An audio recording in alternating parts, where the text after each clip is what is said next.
Yo, what is up? I shaved off 6-7 years. Okay, I'm in a pretty light mood, so gotta seize the moment. Today, I want to talk about non-constructive proofs and talk about a famous historical example. Okay, here we go. Interpret this. There exists an x in I. There exists a y in I, such that x to the y is in Q. Oh.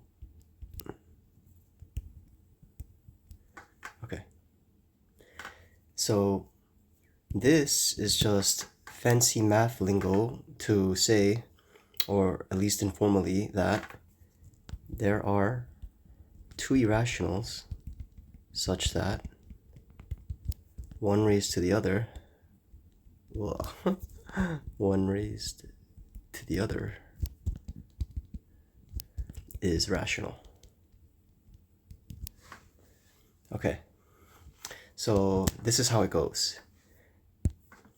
So consider this number, square root of 2 raised to the square root of 2. Okay, now let's assume that's real. Okay, this is definitely real. Okay, so but just assume that. So it is real, but since it's real, there can only be one of two possible cases, right? One, right, this is square root of 2 raised to the square root of 2 is rational, so it's in Q. Or case 2, square root of 2 raised to the square root of 2 is irrational. Okay? And now the heart of this technique, right, is that it looks at all the cases and in each case shows that the statement is true. Okay? So here, look at this.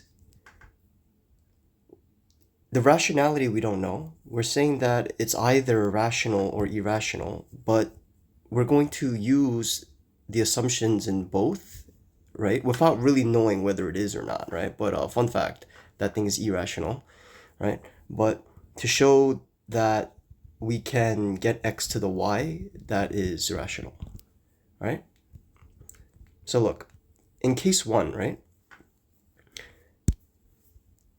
We're done. Why is that? Because if you look at this, okay, square root of 2, that's irrational, okay?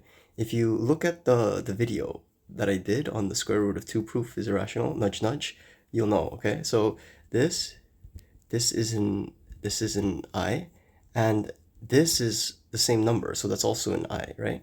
So if we let x equal that and y equal the same number, then we're gonna get this is rational by assumption here of 1. Okay? And now number 2, if you suppose that this thing is irrational, then look at this. So let my x be this. Okay? So it's going to be that. And then let my y be square root of 2. Okay? Now, let me simplify this. So square root of 2 to the square root of 2 raised to the square root of 2 by the power rule, this is going to be square root of 2 squared, right? And then that's just square root of 2 times square root of 2. And then by high school math, that is just 2, right? And 2 is in Q, so it's rational. So one more time. This doesn't explicitly tell me whether this thing is rational or irrational, but I'm considering this, and then in all the cases using this, right? Like in this first case of this assumption that that's rational, and in this second case that this is irrational, to get that some number x to the y is in Q. Okay, hopefully that makes sense. See you.